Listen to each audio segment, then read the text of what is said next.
সবাইকে welcome GM study for ড্রিমসে। আজকে তোমাদের বহু প্রতীক্ষিত এবং রিকোয়েস্ট ছিল, তোমরা বলেছিলে যে কাট অফ অ্যানালাইসিসটা দাদা পরপর নিয়ে এসো, কেমনভাবে প্রিপারেশন করবো, এখন প্রিপারেশনের সময় প্রিপারেশন রিলেটেড ভিডিও করুন।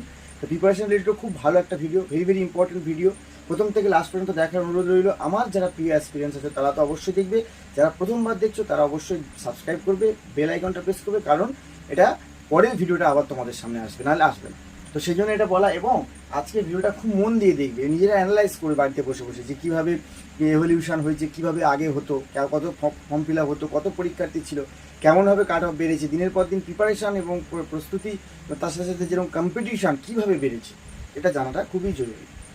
তো চলো, প্রথমে 2015 সালে ডব্লিউপি কাট অফ কীভাবে কী হয়েছে। তারপর সিট ছিল 4282 সিট ছিল, আবেদন হয়েছিল 4 থেকে 5 লক্ষ আবেদন হয়েছিল, এটা অ্যাপ্রক্স ধরতে হবে।